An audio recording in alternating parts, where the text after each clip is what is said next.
Applicant with waivers were spending money on surveys and getting plats prepared and things like that and bringing them to planning commission with the chance of not being approved. So we changed the procedure on that. I can't remember exactly when we changed it, but now if anybody has a minor subdivision and they have waivers, we're bringing the waivers in first to the planning commission to give you a chance to vote on the approval of the waivers before they go spend money on survey and do all the necessary paperwork to do a minor subdivision plat. So that's where we are today. We have a case where a family or an individual would like to do a subdivision on a piece of property, and there are a couple of waivers that they will be requesting. So we met with them, Jeffrey met with them and explained the process to them and advised them that we would have to go take the waivers to planning commission first and discuss it at this work session, and then the regular session vote on whether the waivers should be approved or not. So that's kind of what the background what we're doing. This is the Gray waiver request. The applicant is Christopher Gray. Sir. I have a conflict. Okay, yeah, let it be noted that Mr. Lowry does have a conflict of interest on this one, so he can't vote on it. So the applicant is requesting the two different, does he need to step down or is it okay? Mm-hmm. Okay. Thank you, Ms. Lowry. The applicant is requesting two different waiver requests. The subdivision regulations do not allow for a subdivision on a private road, and the proposed lots must have at least 100 foot of road frontage on a publicly maintained road. The applicant is requesting that these two regulations be waived so that they can subdivide the land to build a house next to family. In order to approve a waiver, the commission must find that it is an extraordinary hardship and will not have any adverse effect on the adjacent property owners or future property owners. The property in question is 4660A McCrary Road. Proposed lots 2, lot size 7.9 acres. All required documents and fees have been submitted for the waiver, and the subdivision does fall in the city limits. You can pull up the little aerial and stuff. So this kind of gives you an idea of where the property is. You'll notice McCrary Road is off over here. And then the property sits back here in red. There is a private driveway, you can barely see it right here, that goes to the property. And that's what the people use to access it currently. There's a house and some small buildings over there on that property. And we'll get to, do you have a sketch of what they want to do? I'll just show you what they're proposing. All right, so here's the property, the original property right here, and they're proposing that they cut it in half like this. Is that correct, Jeff? Yep. And here's the access that goes to McCrary Road, the private road. We did find out that through Mr. Lowry had some information on that there is an easement, a legal easement up to. Oh, my bad. Do you have that map that he let us scan? I don't think it's on. That's okay. We'll go with it now. It's all right. Anyway, make a long story short, some of these lots don't have access, legal access. We don't think the family don't think it'd be a problem to get legal access to use this road right here. But we know there is an easement that at least extends to this property. But he did want to make us aware that the people that own the access or that own the easement could get them back there if you guys were to approve them having access to that or them subdividing this. Who actually owns the private road? I don't know that. Do you know it, Jeffrey? It's actually not owned by anybody. I think it's just a piece. This is a piece of property here, and then these lots. Yeah, I think they all connect. So this right here is owned by somebody, and then this right here, they have to have access. Each one of these would have to have access easement. Is that right? They don't. Yeah. Well, I've got a question. You're pointing to, so the red line is where the proposed lot would be, and then the next line over is the existing property line. So right now the easement doesn't even go to that? That. according to Mr. Lowry, is that correct? The easement doesn't go all the way back to that property, is that correct? The easement, the legal easement does not go all the way back to this property, correct? It does not, but the property owners have agreed, have they all agreed, Chris? Sir? Have any of the property owners that's not agreeing to give the easement into them? As far as, well, me and Bud are actually now the property owners of the big lot that we're wanting to split. And then the lot right before that, from what I understand it, is split between all the brothers. So as long as you're saying you agree, and Mr. Davis saying he's agreed, let's agree. Right, it's agreed in verbally, but there's no legal, I think they would just have to get a legal easement. And we do have drawings of the easement, I guess. And You do? from my understanding, it does incorporate past that proposed Okay, lot. I mean, it goes into the last lot.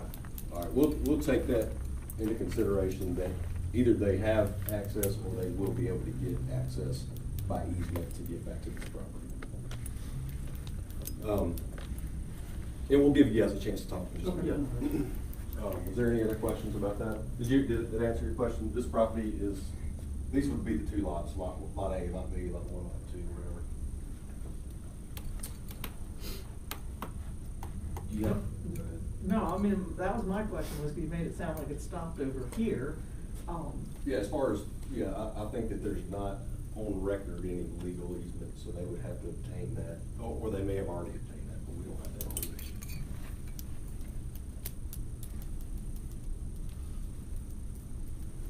Any further questions? Do you have the acreage for the proposed sizes? It's 7.9 total, I'm assuming. I don't Yeah, have it. it's 7.9 total. What do they want to split it into? He actually, Yeah, we can speak on it. We are not picky at all, whatever makes y'all happy. Essentially, all we're asking is to split it, whatever y'all think is fair, or, you know, that y'all would like. And then if we need to move that line to make the lots a certain size, and then once we get. Is that an alternate? That's an Yeah. alternate proposal. That's not both, either or. Proposing two different. Would that be to not have to get that last easement, or what was the purpose of the different shade? Honestly, it's just if, this is my brother-in-law, and this is his family's land, and I'm married into his family, and I was showing him, hey, which one would you be happier with? And I just sent that to Jeffrey while we were talking about it, that way he'd have something, and then talking with my brother-in-law, he's like, I'm good either way, whatever the city wants. So theoretically, you would need to write him, get easements all the way up, but then for your place, would need an easement from him to get to yours, right? Correct. Yours wouldn't front the private road. Right.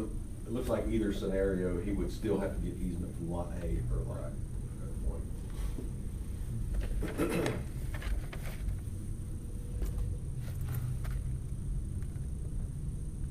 Ms. Lovelace? I don't think I have any questions. Okay.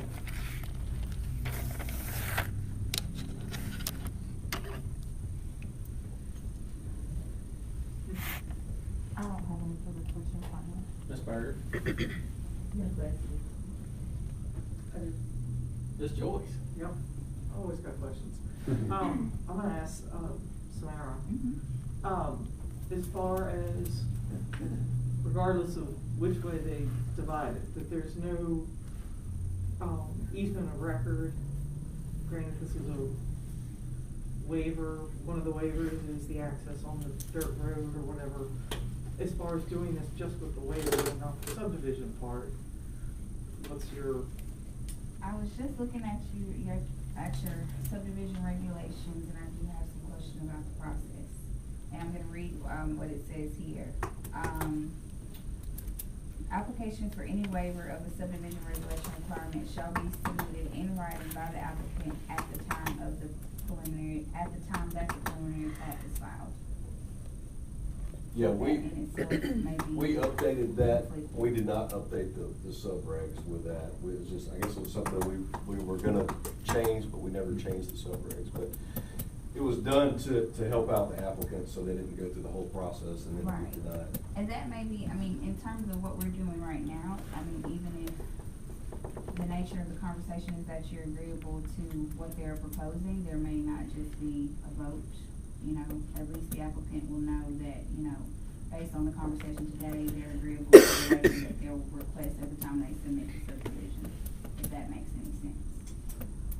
But as it's stated, unless I'm looking at an older version, it says that it has to be submitted at the time of the actual preliminary plat. Yeah, and it would have to be, Okay. I guess it'd still have to be submitted with the plat, but I guess this would give the planning commission a chance to vote on accepting the waiver or not. So Well, what bringing she's this up saying was- is, according to let me make sure I'm interpreting what you're saying correctly. What you're saying is we can't technically vote on the waiver because the process is different in the subdivision or in the regulations. Is that what you're saying? Technically, the plat has not been filed yet. And so I've seen in other places, people will do something called like an administrative review, just to kind of have this conversation, but there's not necessarily a vote. So, you know, it's kind of like off the record, we're saying that what you're proposing is fine, but then when the subdivision comes in, you know, it's gonna be the same request, but process-wise, it'll be at the time that the actual plat is submitted. Okay. So I don't know how it has been handled prior. This is the first time that we've done it like this in an effort to, like I said, to help the applicant out. No, I just had, along those lines, so, I mean, talked about doing it to help the applicant out so that they're not expending funds unnecessarily if a waiver, if they have to have a waiver, and then that sort of kills the project. But, procedurally, if we haven't updated our subdivision regulations, Yeah. and typically in the past, you know, I mean, we can't like do a informal poll as to how we're gonna vote, because that's not. Right.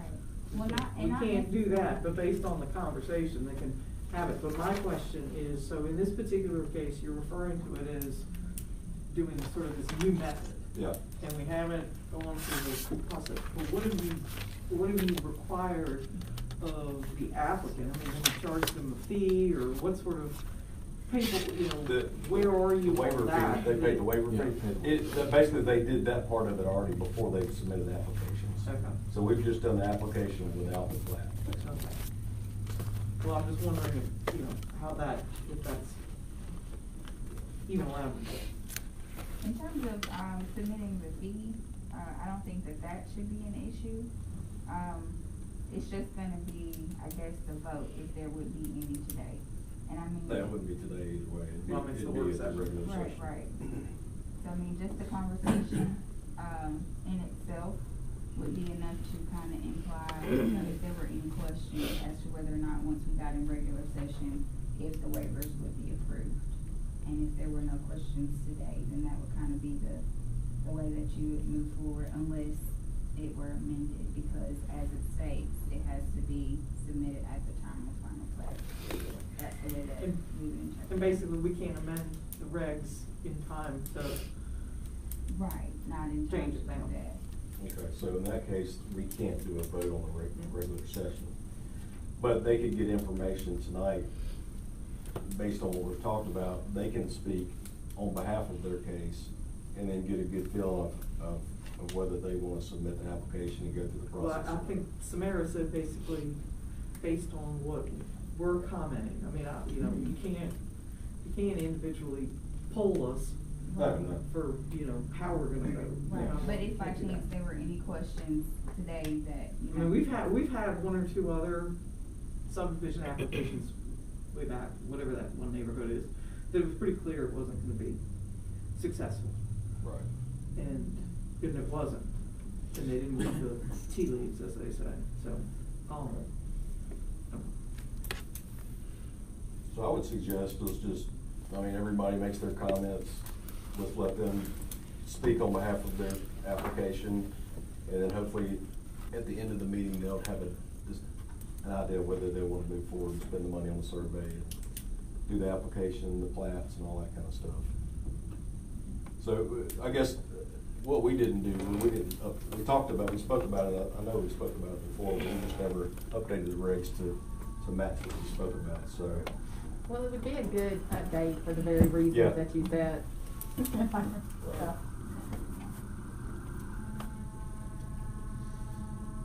Maybe paraphrasing some of the issues that I've heard voiced today, it might be advantageous if the applicant took their time to secure the right-of-ways and the easement documents, prior to the plat even being done. That would probably save them some money, and it would, ease any concerns we have with access.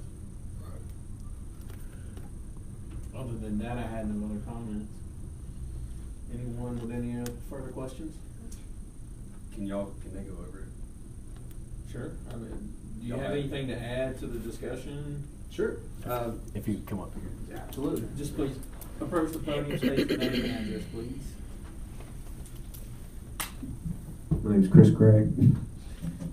I currently live on this land with my in-laws. I've lived in Mobile my entire life. I appreciate y'all's time today. I hope I'm not being too bothersome. I hope all this new procedure stuff ain't due to us, but. Consider it your contribution to the city. No, this was before you all. I got you. You're helping us solve a problem. Glad to help. But essentially, we love it out there. My daughter loves it out there. She's close to her grandparents. They're getting older. We want to be able to take care of them. And I'm not asking for like a sympathy card, because I understand we got laws for good reasons. But that's why it's important to me to find a way to get out there legally.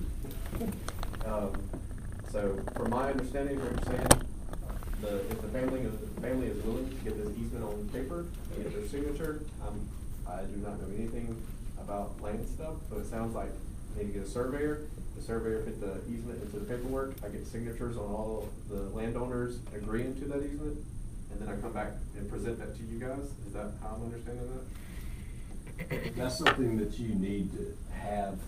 This, if the subdivision is approved, you would definitely have to have that process done before it'd be legal. But yeah, I guess if you're coming to the commission with this request, that'd be one less thing for them to, balk at. You've done all your homework, you've already got your easements ready to go, and then that's one less thing that they can deny based on that. Okay.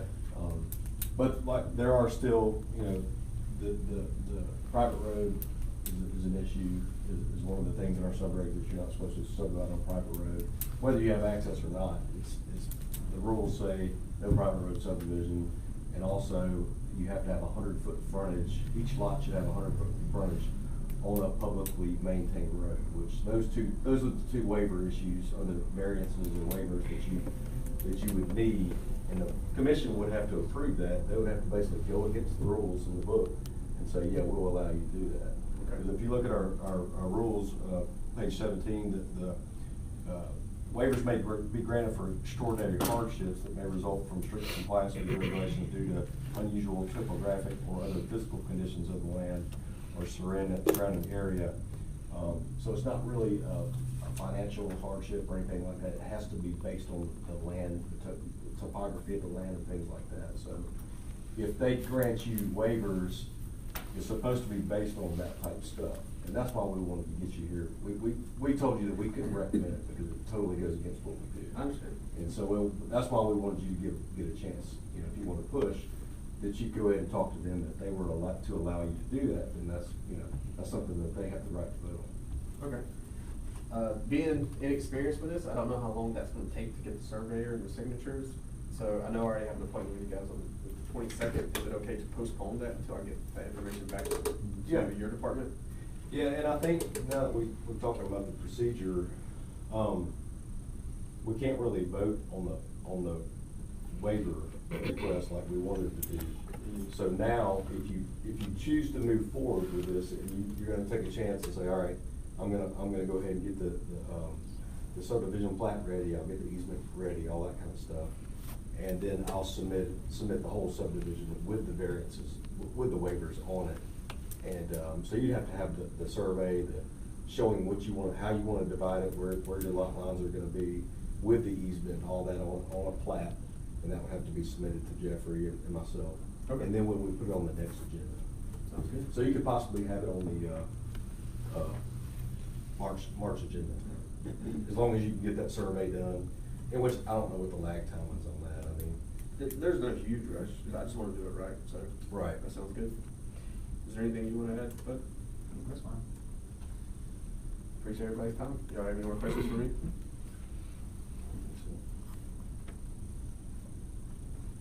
Thank you, appreciate it, thanks. So we'll get with, those guys and discuss more about the procedure. Now that they've heard your comments, maybe they can make a decision on whether they wanna go ahead and move forward or not. Okay. And until we get the procedures changed in the sub-regs, we'll just, we won't do that again. I was just trying to look for, I It's a remember good discussing it, idea. and I don't remember, I thought It's a we good had it idea. changed. Is that something we need to schedule for our next work session? Go ahead and address. Well, there's probably some other things that we need to check, because we usually keep a running tab of things that we need to update. And so we probably need to do it, look at it and get it all done at once. And also there's some zoning things that we're gonna talk about tonight. So we have some zoning amendments we wanna do, so we may do the zoning amendments and the sub-regs at the same time, or at the same meeting if we have time to do it. But the zoning is separate because we have to have a public hearing. Yeah, true. Because we did that with Jeffrey, That's City Jacob Council. last time, where he said that since we sent the precedent beforehand, And it's gotta go to city council. and one at the city council. So I don't think they have to be hand in hand. We'll look into that, because, like I said, it is a good process. It would save the applicants a lot of money. I don't know what the expenses, but I'm sure it'd be $1,000 or whatever. Okay. All right. Thank you, everyone. We can move on to the zoning ordinance amendments now. Should have received a list of those from Jeffrey today. Is Ms. Wiley taking the lead on this one, or is that gonna be? I think Jeffrey's gonna lead this one. Okay. too. All right. She did get a copy of it too, and I think we met with her, yesterday or day before yesterday, and she agreed with a lot of the things that we'd like to do. You back in. Okay. Got it. And Document. you do need to note it for the record, sorry, I'm stepping Yeah. in. You need to note for the record that he had a conflict and stepped down, Yeah, I got it down. and then he's back in. Okay. Sorry. That's all right. We all need a reminder. Okay. Some of these are small, like starting off with the city seal. Obviously, that needs to be changed. Let's see.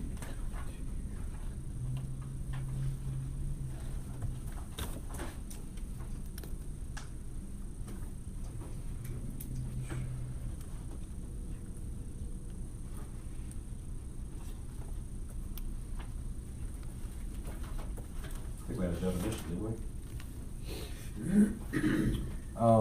Where we had the hardship. Yeah. Oh yeah, that's right. Hardship.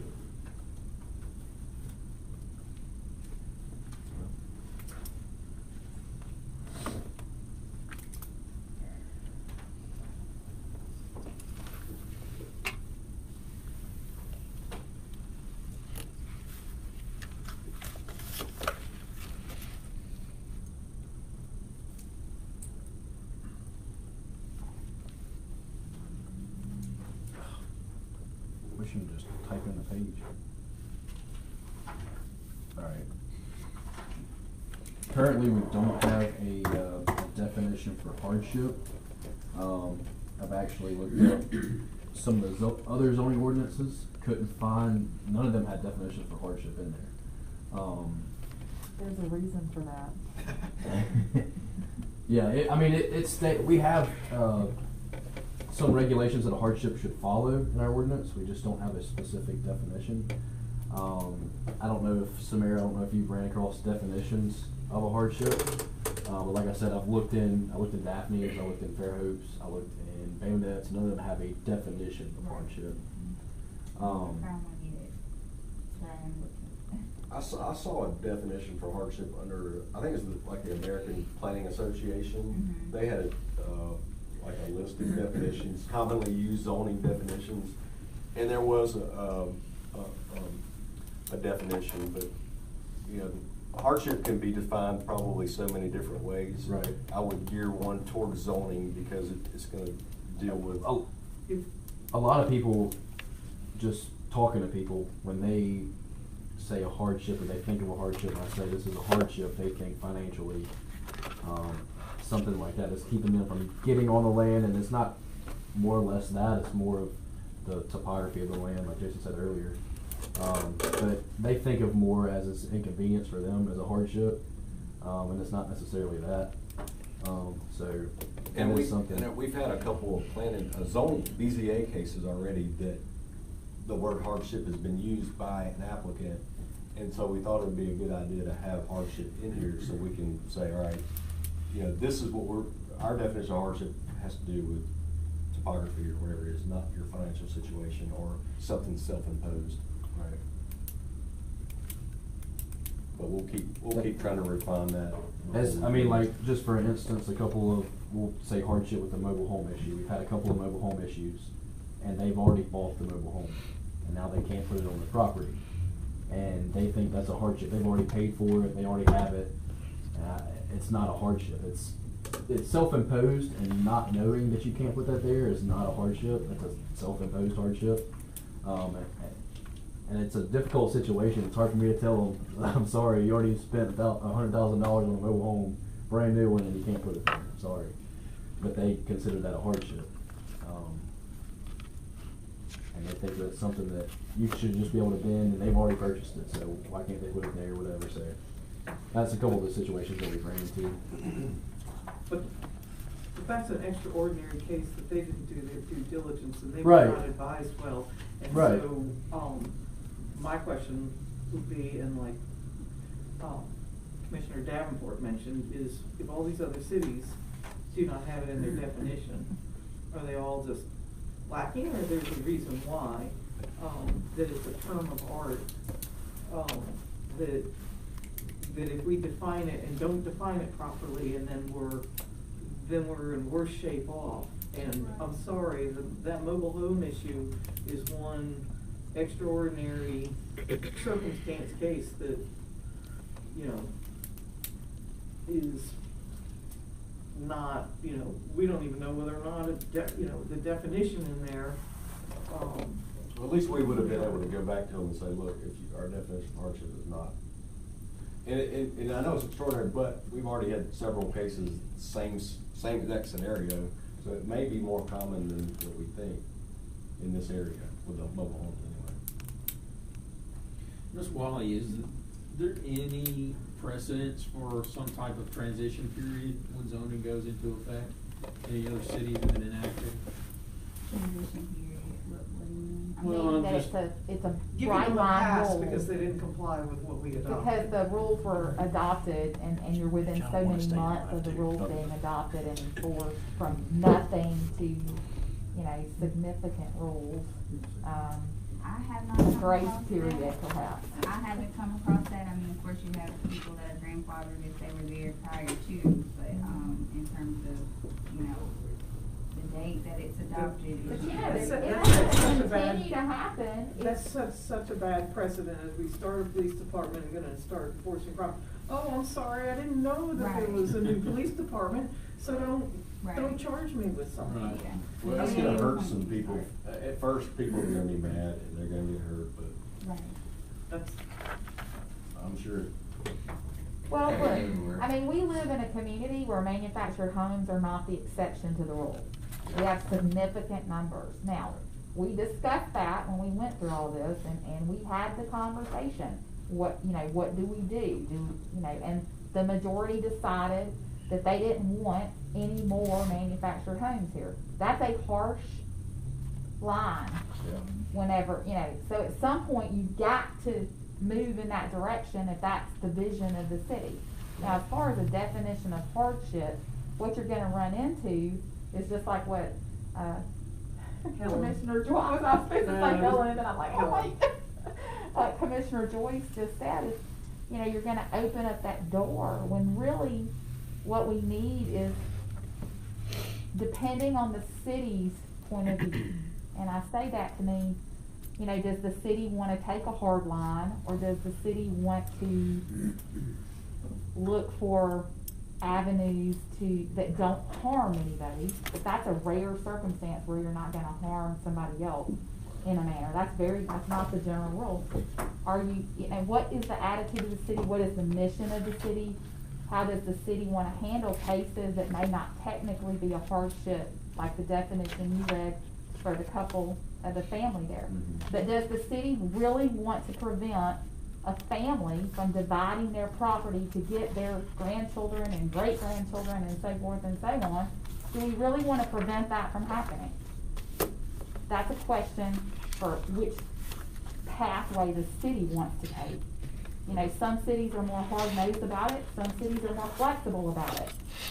You know, But which I pathway you will wanna say, take, I mean, you we're know? referring to like the one today, I mean, the easement as far as going across, we had that Yeah. issue with the one that was shot down. Yeah. You know, because Yeah. the county never accepted those roads. Nope. So that was gonna be an issue, but the other thing is putting public safety first. Is we've got Can the 60,000-pound fire department get down there too? That's all. vehicles and stuff. There are places that they go that they can't get the, equipment down, and they would have to like hand walk it down, so. That's right. That's, I mean, And you got to there's a- address that, rightfully so. Right, and so there's a reason that we don't want these private roads that. But don't you want the flexibility to But make I- that case by case basis That's based what I'm on about the to say. So land? I agree with what you're saying, Hidden Oaks shouldn't have happened, based Right. on, it was a subdivision down a private road, a multiple house subdivision. But I think this is a really different case, if we are gonna talk about this case, I mean, I think it's a really different case where you're talking about a short road, mostly family, and Oh, no, just no, one yeah, person I'm living not there. Yeah, no. saying that I'm opposed to what they want and But your all that, point but is I'm well just saying what the taken. You just- rationale Yeah. is, because you get to the point where whoever screams the loudest, then let's change everything, and I'm sorry, you know, Jeffrey gets the brunt of it, but that's not the reason the city is going to, because those that are complying and have no problem aren't calling up and screaming, you know? You don't reach out most of the time, except for Mr. Lowry, because he will actually come to our council meeting and tell certain individuals, including Mr. Franklin, what a great job that they're doing. He's like one of the rare exceptions, if not, we're griping. You know, hey, it doesn't bother me, so. That was my only point, was the rationale for some of these things is, because then if there's a fire or there's a medical emergency, oh, well, you know, we didn't know. And so that's sort of the rationale to try and make it. Now, whether or not they're in circumstances that's too extreme or too much and let them do it, that's a different matter. But the question is does the city want that flexibility? Or do you want Well, the the problem- protection of a hard line rule? Well, the So, problem with you the know, flexibility is, number one. You do it for one. 10 years from now, family may not be out there anymore. That's correct, And and then that's a factor. the next family member's gonna, one there divide it again, and then That's you're gonna right. have 20 houses back there. You're absolutely correct. And so it's humanly, you wanna be nice and kind and allow people in certain situations to do things, but when you do that, you just open up. It gets bigger and bigger and bigger. So, So it's hard to do that. It's hard to be quick nice. question about that. So, just because I don't know, this is purely for information purposes. I agree with what you just said, but could we not, I feel like we've done it before, but in an instance like that, could you pass, approved, with certain stipulation, saying something like this case that they just presented? Yeah, you can, when they come back with a subdivision application, you can approve it and approve the waivers, or you can require them to do different things. And the same thing with the mobile home and the zoning, that's what the BZA is for. Part of it is you got a cross-section of people, planning commission, and then now the board of zoning adjustment.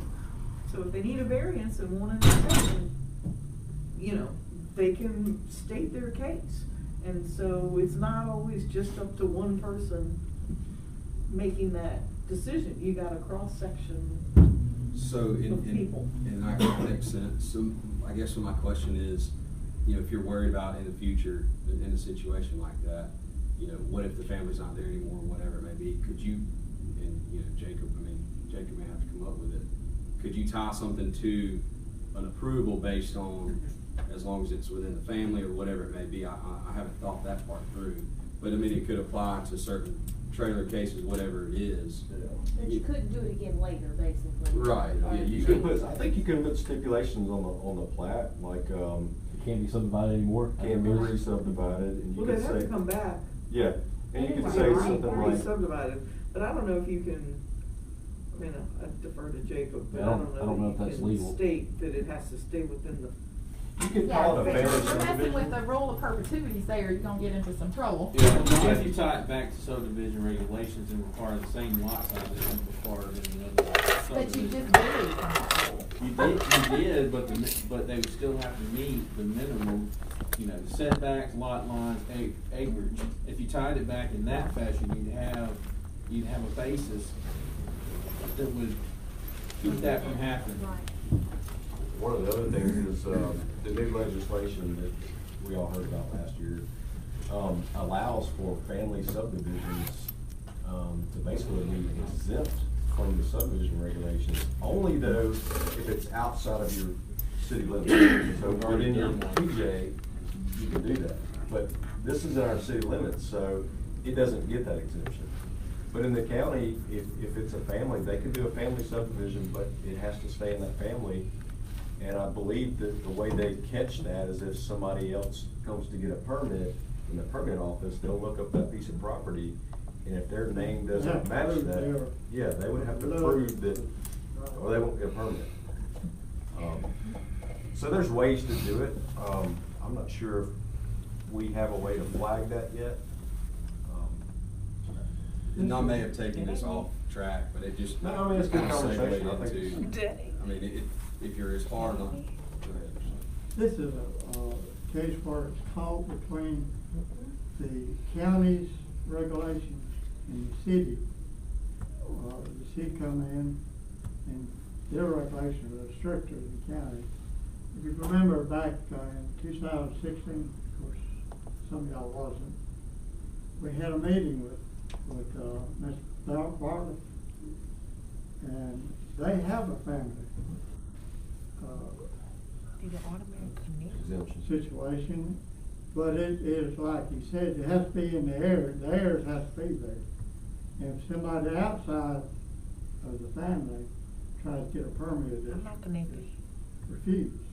But if you're in a family, it does.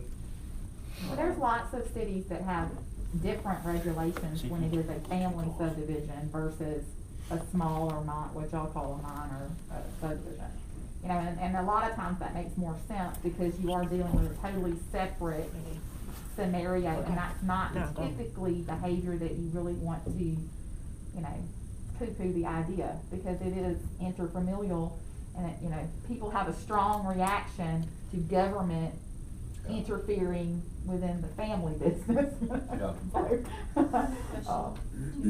Back to the definition of hardship, is there a place that we could kind of adopt a guideline for hardship to help you guys without putting it in the ordinance, so that it's a law, but would help y'all to look at it with people and say, hey, look, you know, this is kind of a guide that we go by, without it actually being put in the ordinance?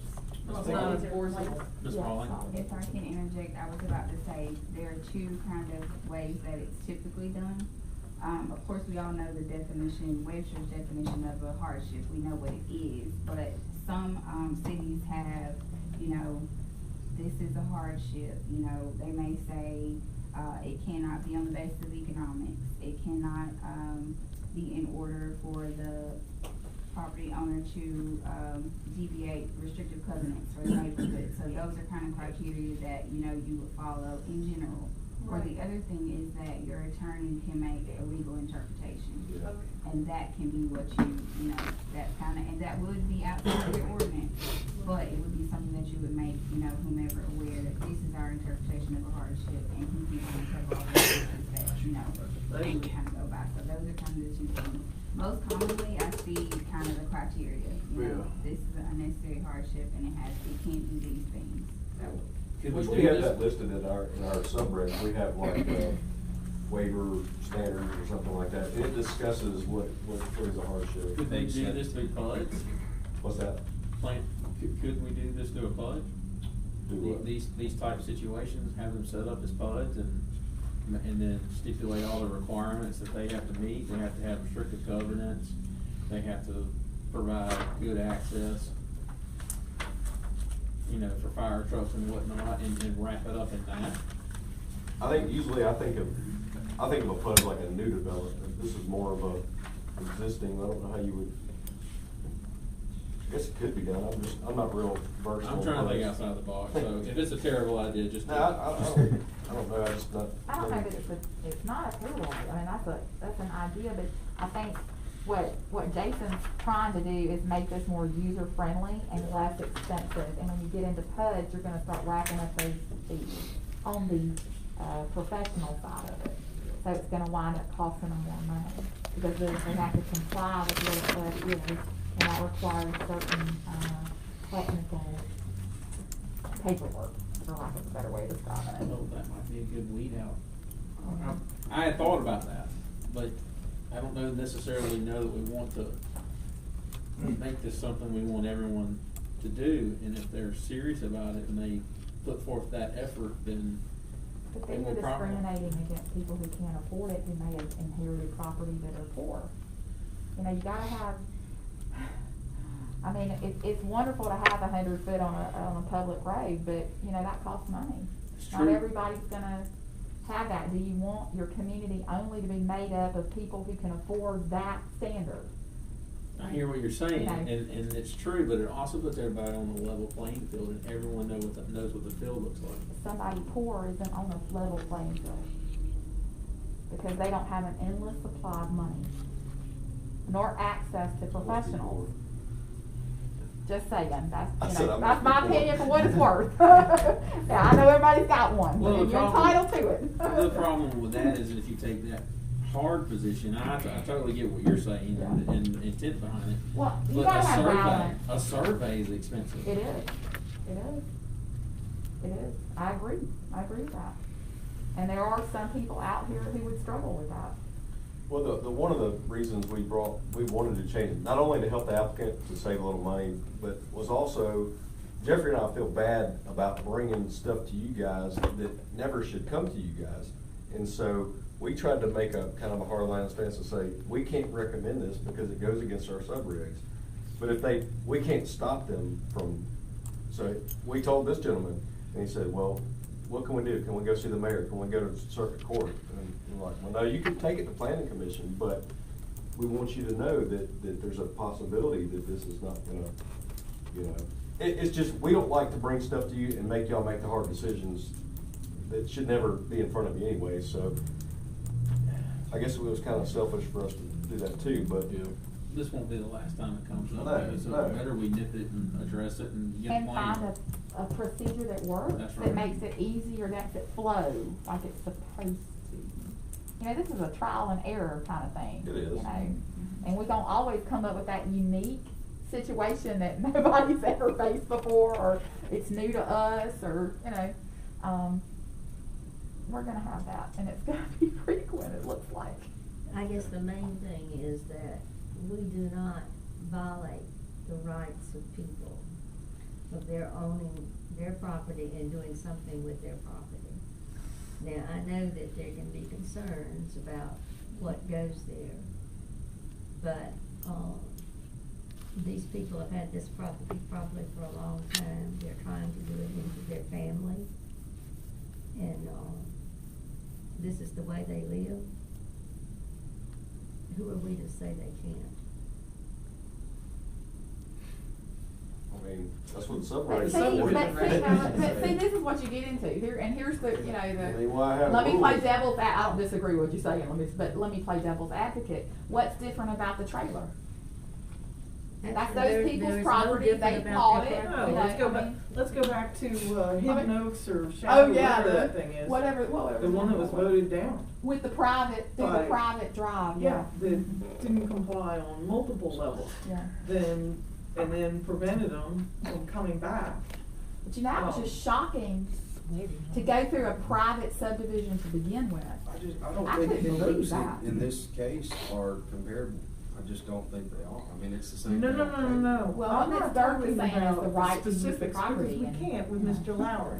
That's We one. hope If- that you still have that right If over we're there. discussing the particular case that was on the agenda today, Mr. Lowry would have to excuse himself again. What I'm saying is, Ms. Bird said, well, we can't prevent someone from doing what they want on their property. I go back then and say we shot down a subdivision, application because they wanted to do certain things on their property, and we said no because it didn't comply and they had so many issues. So, But in I'm that- not saying it's the same issues. I'm just saying on the general of letting people use their property the way they see fit, and it's been in the family. Well, the Hidden Oaks people could say, hey, you know, type thing. So, I'm not getting into the specifics of this waiver is the same as that waiver or anything like that. I'm going more. But what you're saying is that we're laying a precedent of behavior. So, And cities get into trouble with picking and choosing after they've chosen a path. okay, and I can go back to what I said about passing it, approving it with stipulations of, you know, there's something very different about building a house next to your family and selling lots for profit, right? I mean, that's two very different things. It depends on whose standpoint you're looking at it from. Yeah, but we've had Agreed, that. but and if then from the they- city, you know, we come up with these subregs for public safety mainly, right? Is that not the main reason? Yeah, For well, public safety? we did that, and then they said it was family, and they turned around and sold, and were selling. So, I mean, it's, Well, that's- we can't. that's why we said the stipulation. The intent, well, we didn't know it at the time. They just said it's In the past, family. you're talking about? Yeah, and so, that's the problem, is we can't, it's kinda like when we had, the loblolly issue, where we had prior commission members saying, well, who's gonna close the gate? Who's gonna lock the gate? And what, you know, at a wedding, are they gonna serve alcohol? You know, all these things that we can't do. They were getting too much into the weeds of basically preventing them, wanting to prevent them from doing what they want on their, property.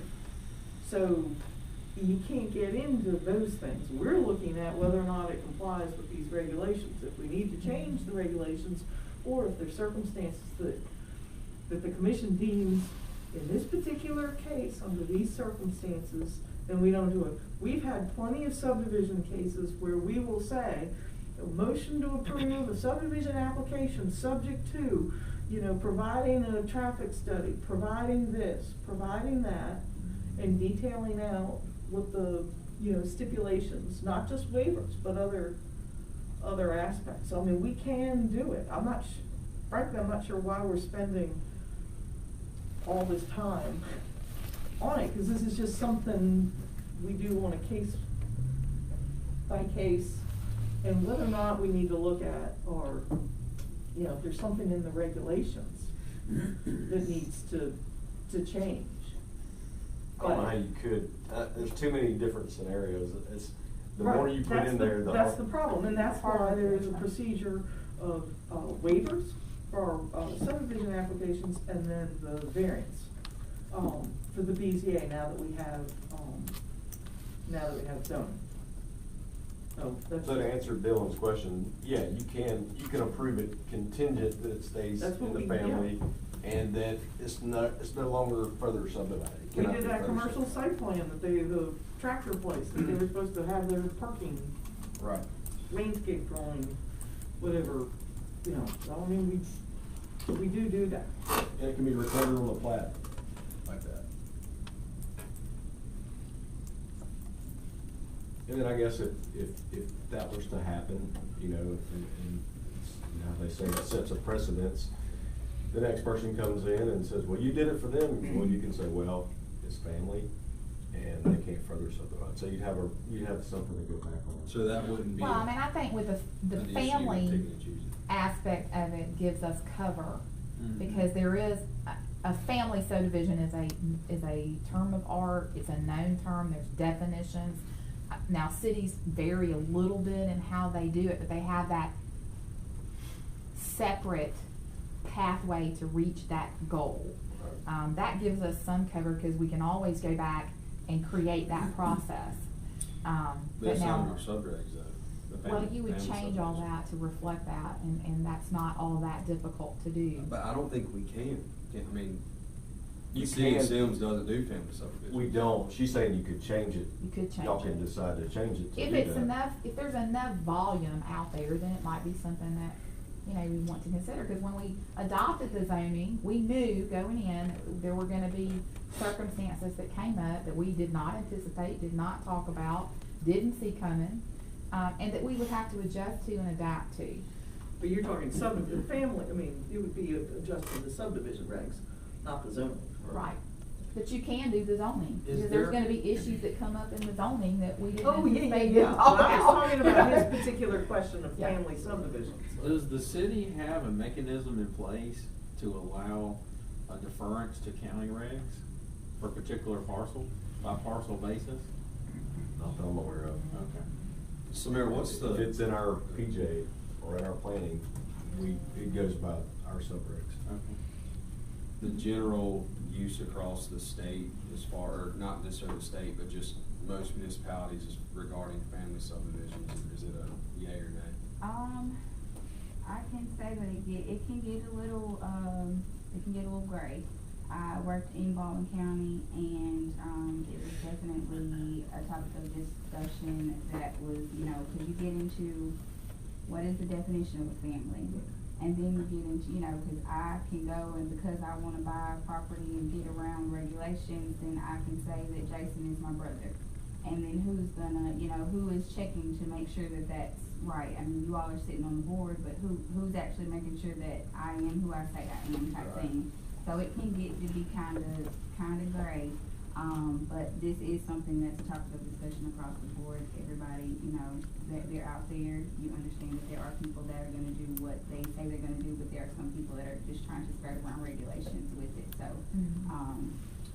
attorneys and legal interpretation is the best way to go with this one.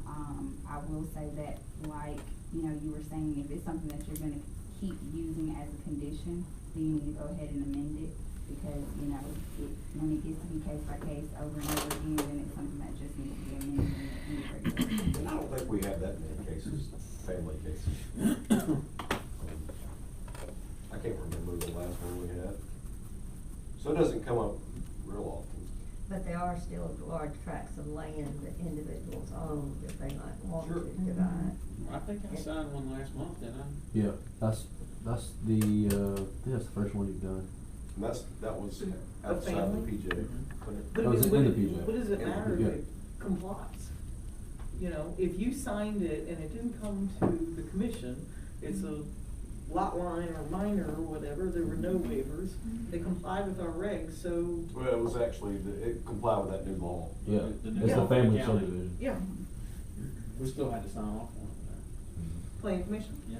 Well, not planning commission, but. He just had to sign up. No, I understand you're signing the plat, but I'm saying, So it's a was county. there something Yeah, that it a was family outside the city limits. was different about it because it involved family as opposed to Dylan and I each owning it together? Well, yeah, Would have I approved. wanted to bring a case to them between me and my dad, but I couldn't because I had to go through, spend a lot more money because we don't do family subdivisions. If we did, I wouldn't have had to spend. It makes it, yeah, Right. tougher on the Just the family. fee. Yeah, Right. yeah. I mean, Which is why a lot of cities separate what they call family subdivision now. I'm gonna have to agree. It does open the door for people to look for an easier, cheaper way around. where I work, that's what That's I how did she it did many it. years ago, but I did that. Yeah. Because it was, you could not, it was involved in easement over 3 different pieces of property. I bought all 3 pieces of property to fix the waterfront, the most expensive one. You can't sell a piece of waterfront property when you can't get to it. Okay? And so I bought all of them around it, and I redrew the lines to correct of somebody who came before me who did not know what they were doing. But that was the easiest, cheapest thing to do. Now, I wasn't intending to, mess with the city, because it wasn't about the city. It was about fixing 3 different pieces of property to keep the people coming behind me from having to litigate or fight to enjoy and have peace on their property. But it was really correcting a technical issue that never should have happened to begin with, but did. And you can't get them corrected easily. So it was easier just to buy 3 pieces and then re-subdivide using Fahrenheit's familial subdivision process, which worked. And I had your counterpart over there, I had his support, and he actually was the one that suggested it. Chris? No, this predates him. Mr. Lunsford goes way back. But it does create that, I won't call it a loophole, but for lack of a better term, it gives you a chance to pursue a less strenuous process to not be used for necessarily the reason or the intent behind that particular set of rules. As well. I mean, if you have somebody who, you had people coming that were, they are 80 years old, they've had this property forever, and you tell them, it's going to cost you $1,000 to subdivide your property, and they're not even going to do anything now, they just want to subdivide it for their grandchildren. We have to look them in the face and say subdivisions are $1,000, and it's kind of like, it kind of alleviated them from that, so people did find ways to, kind of get around it, and so that's something to consider. Well, lots of good things to talk about. We could probably continue talking about it for hours, but I know we need to move on at this point. The things that we have, I think, changed, we do probably need to go ahead and officially have changed, so we probably need to look to doing that fairly soon. Okay, we'll work on that. Do we need any more of these amendments we need to go through? Do we want to try to hit all of these, or what was the intent there? We need to get this thing changed pretty quick, so let's just breeze through them real quick. Yeah, we can do that. If we have It any won't take quick quick questions. Just do it quickly.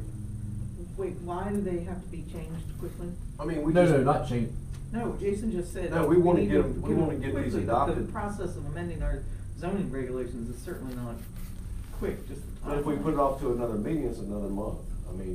We can, but these things, the more pieces No, that it come, made the it more- sound like there was something that needed to be changed for something. Oh, no, permanently. there's not like anything pending, like a case Okay. pending that's gonna be affected. That's all. No. Okay. Under the table of permitted uses, just to kind of alleviate some of the confusion there with the mobile home issue, because we have a definition for manufactured home and mobile home, and there's argument, what's the difference? In our definitions, a mobile home was built before 1974, and then after that, now it's called a manufactured home. So there's some issues with deciphering the difference between those two, and we didn't have mobile home on there, so I just went ahead and put manufactured home / mobile home, so there's no confusion. So there's that one.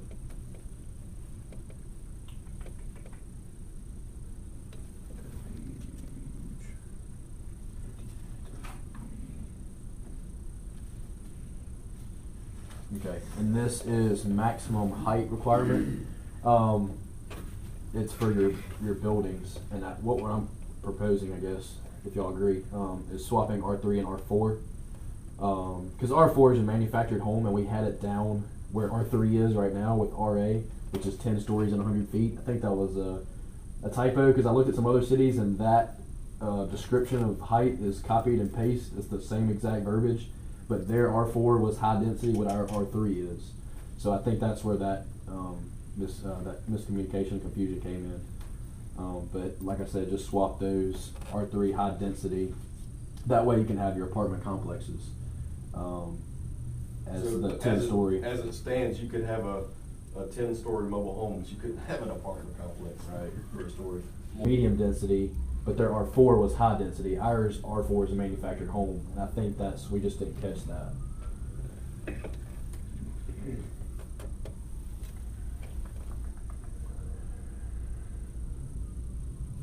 and also building height measurements. We've kind of ran into this a couple of times.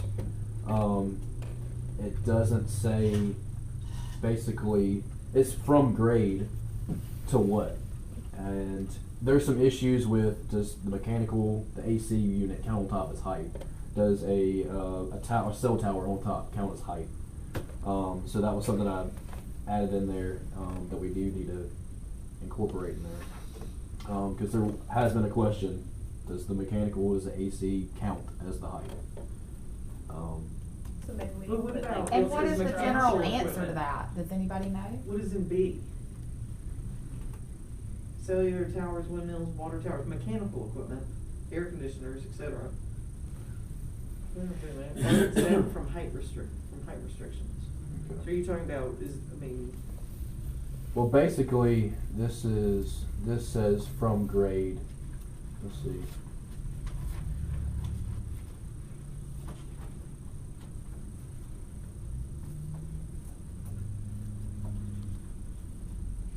See, I thought that what our problem with that was, and I don't even know if it was that, we had a question was, okay, if you can be 35 feet tall, is the measurement to the peak of the roof, or is it the ceiling in the top story? That's what I thought we were.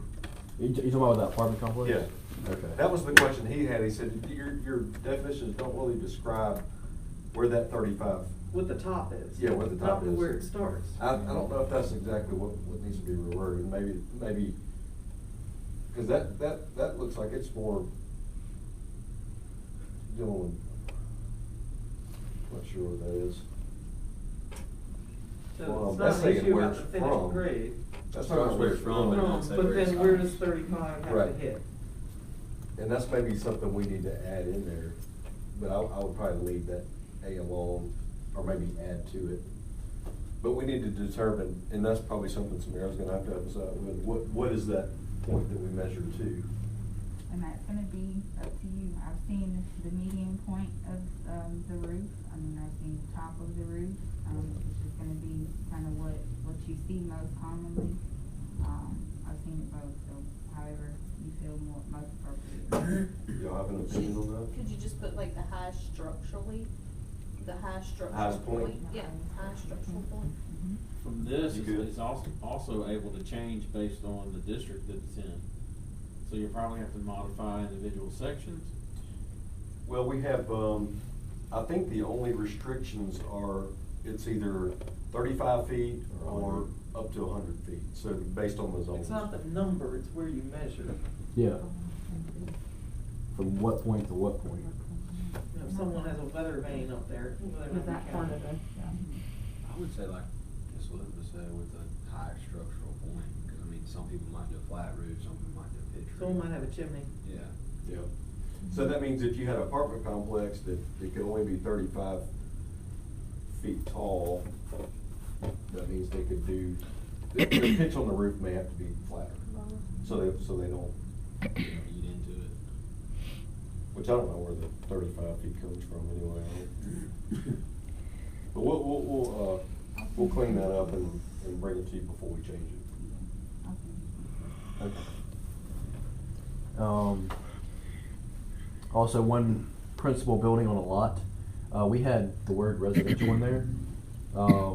And back when, I think this was a change back from when Nicole was with us, she was reading from we had a situation about this.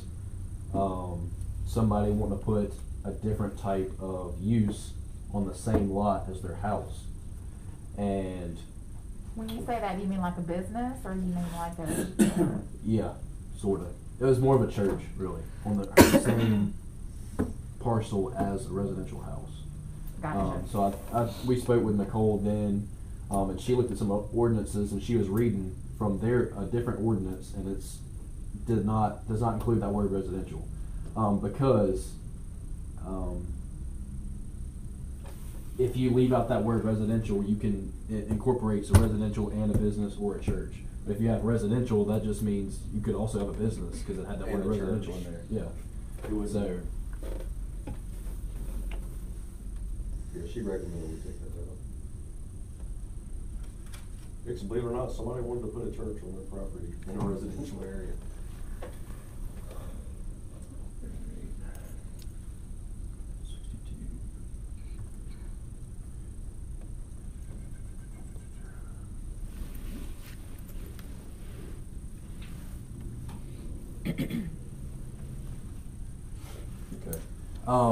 Okay. Home occupation. We, as of right now, home occupation has to be in your principal building. So it has to be in your house, basically. Can't even use storage in your garage or a shed, anything, in any district. I mean, this was my thought, maybe allow it in an RA and R1. We have run into a couple scenarios, and I completely agree with them, that if they have 4 acres, why can't they use something out of their shed and there's nobody surrounding them, undeveloped, but they can't, I mean, I told him he couldn't do it. I mean, because he wanted to use his shed basically as a little workshop. And then especially in RA, I mean, you might have 5, 10, 20 acre parcels, and you're saying I can't use my shed as a home occupation or as an accessory use, so they can't even use it as storage. So this was just one of my thoughts, maybe RA and R1. And I looked at, I think Daphne's. Daphne, it didn't specify a district. It just says it has to be 20%, which is what we do now. You can only use 20% of your primary building, which is your house. But they have it 20% of your primary building, your accessory building, or a storage building. And they didn't specify a district there. And to add to that, most people that, and we've learned this through business license renewals, most people in Semmes that have businesses in their homes are in their garage. And so, I'm not saying we gotta keep doing that, but, usually that's what you're gonna find. And I can understand in a high density area, you wouldn't want that, but like Jeffrey was saying, if you're in an RA, you're gonna be more than an acre. An R1 is a larger lot too, so, we may wanna consider allowing that, but that's totally up to y'all. Yeah. That's just some of the stuff is just stuff that we've ran into that I kind of agree with them with, because, I mean, one guy in specific. Yeah, because the intent of our rule was not to prohibit the gentleman from using his garage or Right. his storage facility or whatever. Yeah, I mean, just like one instance, the guy had 4 acres. Mhm. Everything around him was undeveloped. Everything. And I had to tell him he can't use his shed as a workshop.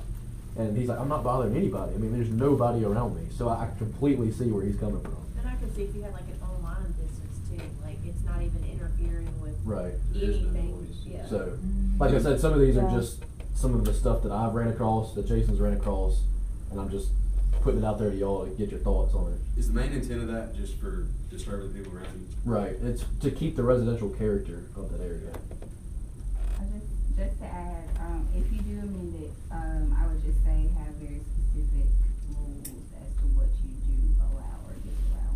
Like Because, specific I types of mean, business. if you want to do that, buffering, you know, type of business, because of course, I mean, in this case, I completely agree with you, you know, he's not bothering anybody, but then when someone calls with a smaller lot and, you know, they want a different type of business, and it's just gonna be a lemonade stand, and then it turns into a drive-through. I mean, I literally have seen it. So I think we have a list of permitted, home occupations already there, so I would think as long as they stay within those parameters. Right, and as long as you stay within those parameters and make sure that, I mean, I don't know who's gonna be policing it as to if it kind of changes, because there's a purpose for it to be in the primary structure, and that's kind of that reason. I mean, even size, you know. Do we want the accessory to be larger than the primary structure? That has happened before as well. You know? I think we've got something there. So as long as you have those kind of specifications already, then I think, you know, you may be able to control it, but sometimes it can get out of hand. And really the only way you would know is if they're getting a business license or there's a complaint. Right, Complaint period. right. So do you leave it to the BZA maybe to make a case by case? You could. Yeah, and that could be, you know, that's however you would like to handle it. I have seen some interesting, you put it in the example because who's gonna do it, but if I have a barbershop that I'm telling you I'm just having one customer, and then now I have cars lined down the street. You know what I mean? It's kinda like it can spiral into things that you may not be able to control quickly. You just wanna make sure you take all things into consideration.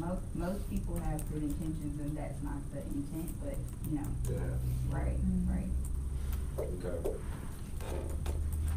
We'll bring something.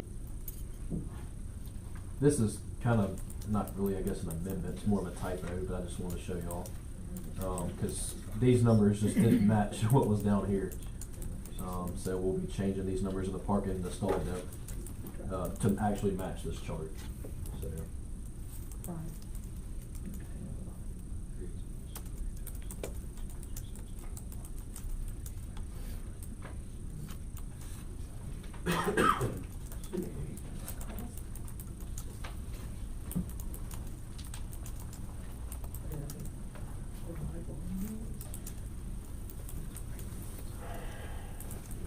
Landscape requirements, we have ran into this issue about 15%, because you got 15% of the property is required landscaping plus the 10% parking.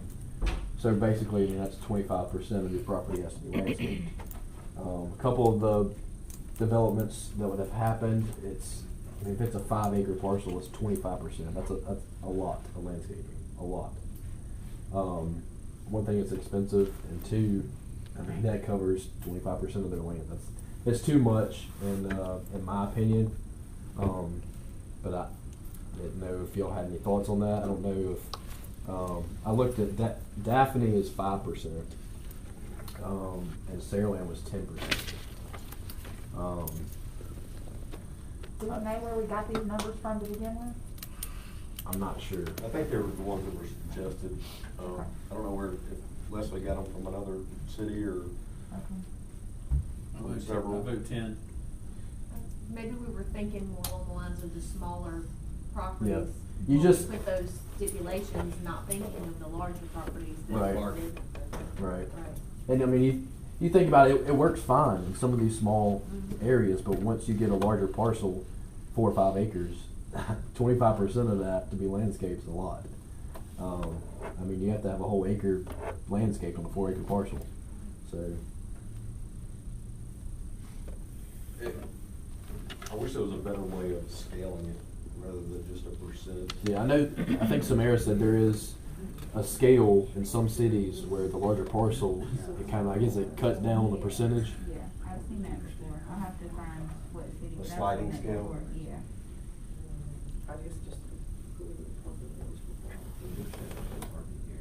Because once you get Jeffrey, is that, big lots, that's as a far lot. as like landscape requirements for parking area, is that 10% of the parking area must be Right. landscaped? Yeah. Does that anyway affect our tree ordinance of how many, trees they have to replace or do, or? Not really. I don't think that would affect that.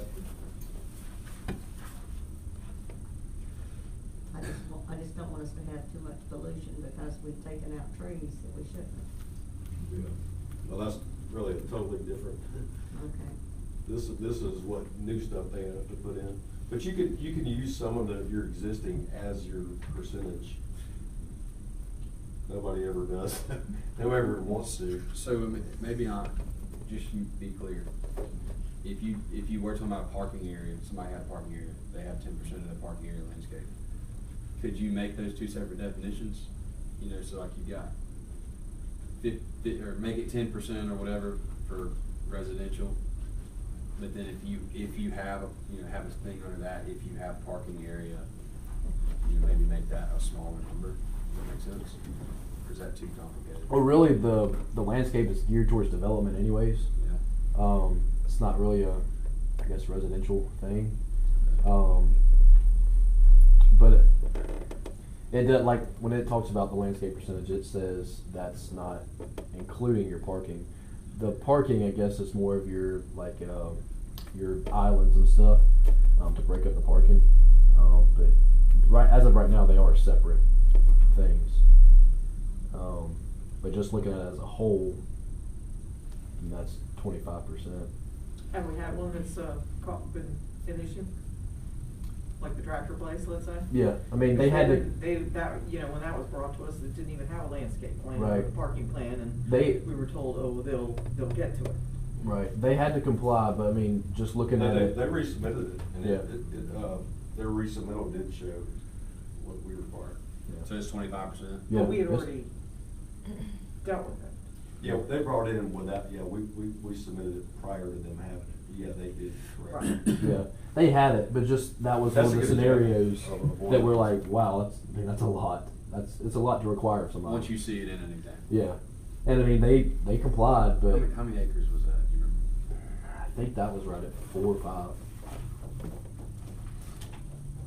a lot of landscape. And it's expensive. I mean, that Yeah, is very expensive. You're giving business another reason not to Right. operate here.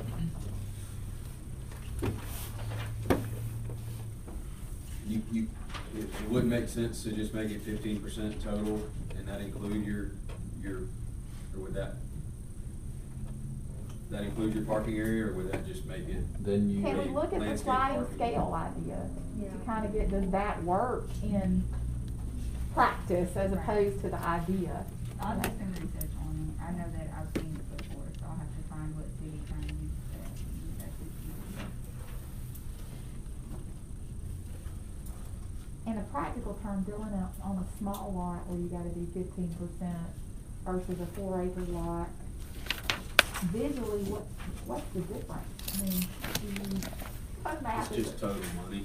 Okay. You know, I mean, visually, it probably looks right, but I It's the mean, difference. somebody's spending 15% of Significant half an money. acre, yeah. Well, the other thing is if you have a small lot, I guess on the other end, if you get a small lot, every portion of that you need is either building or parking, there's not a lot of Lot of room left over. room.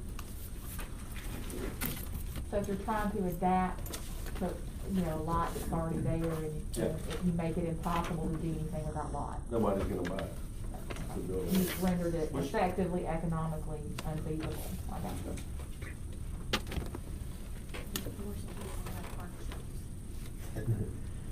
But I thought economics wasn't hardship. Well, that's true too. It's funny with it, socially it isn't a hardship. Right. I guess I shouldn't have said that. Well, let's move on. Moving on, yeah.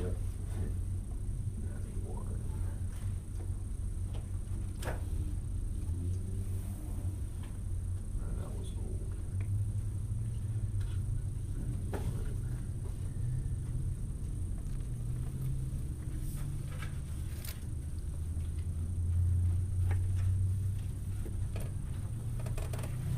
We've had a special exception case, come to BZA.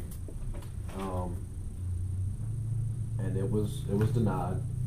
But there's no criteria listed, for approving or denying an application.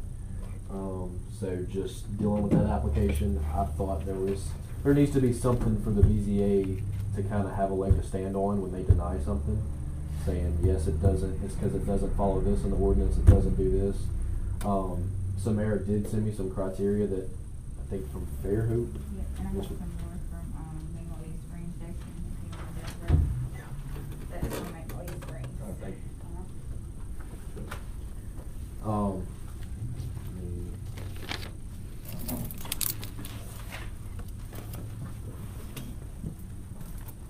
For instance, you can't put a special exception storage facility.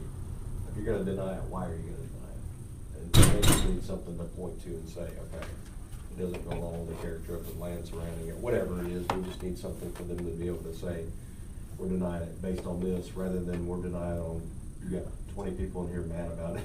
You know, we need to have something they can go back to. Yeah, this is the Fairhope, just some of the criteria for the special exception. Just compliance with the comp plan, compliance with any approved planning documents, standards, goals, and intent of the ordinance, character of surrounding property, including any pending development, adequacy of public infrastructure to support the Well, proposed good Lord, development. that one would get us into a whole lot of trouble, wouldn't it? Yeah. Woo. Traffic issues. They just need a leg to stand on when they deny something. And I think it's a good idea to add some of this criteria in there, just so they can say this is why we denied it, and not just the mob after. So. And then the other suggestion would just be, you know, if there were specific criteria that you had for some of these uses that are listed as special exception, for example, a shooting range.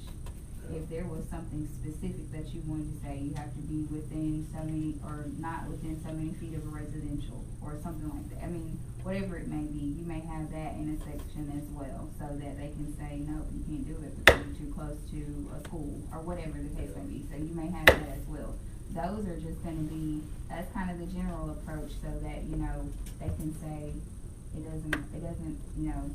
So it gives you flexibility, and yet, Right. if you need a line, you have it. Exactly. So So- some of the uses here, you may have specific things that you wanna say as well. Okay. So Jeffrey, are you looking because of this one where they were vocal about the storage unit? Are you trying to come up with a laundry list saying if it's this, that, or the other? Cause I mean, you know, page 90 to 91, I mean, they got the general things about whether or not it's the size, shape, the topography, whether it's this particular piece of property, you know, substantial, whether or not substantial detriment to the public, you know, things for them to consider. I mean, if we do a pigeonhole a little list, then we pigeonhole the other way. Kinda like a hardship bill. Then, right, and then it's like, we'll always end up with a case that doesn't fit. Yeah. Well, I guess the nature of, you have a list on your chart as a special exception for the specific reason that you want somebody to review it for some case or the other, you know.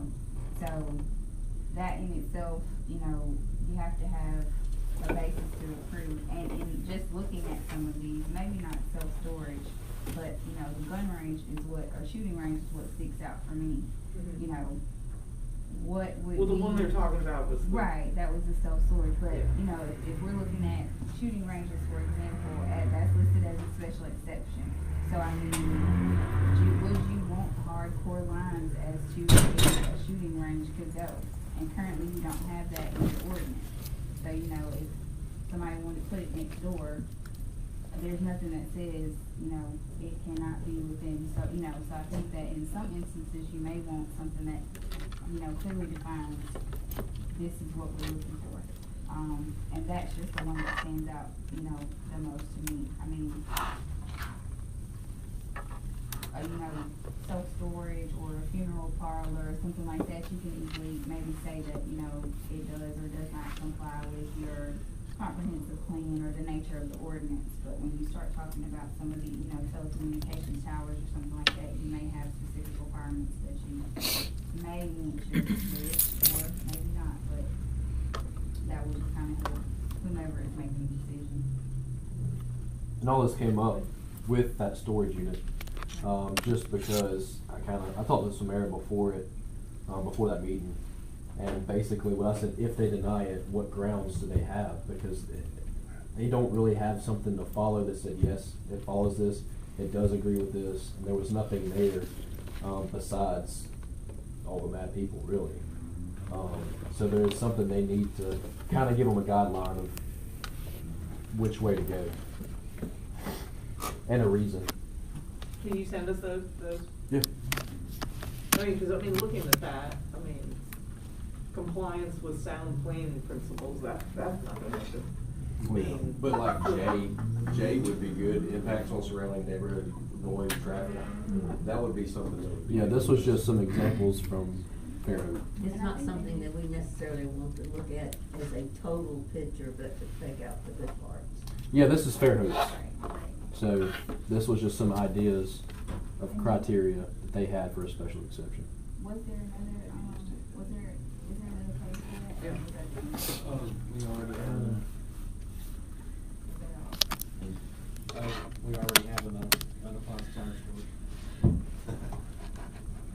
Okay, yeah, that's, okay, gotcha. That's a Joey comment. Well, I mean, he didn't get represented today, so. Yeah. We check his box. He was here. He was here definitely. That's fine.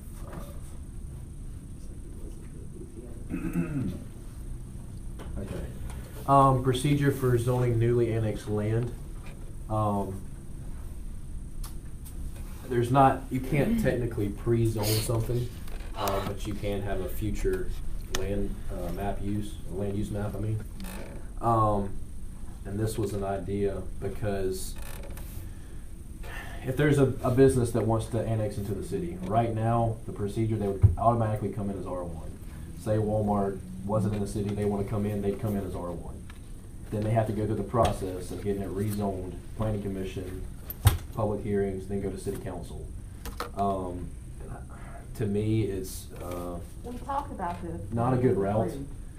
It's not a good route. Yeah, especially if they say, no, I'm not going through that house. Right, They and want to stay R1. we're trying to get these businesses We talked about in. this, but it and- was a time Yeah.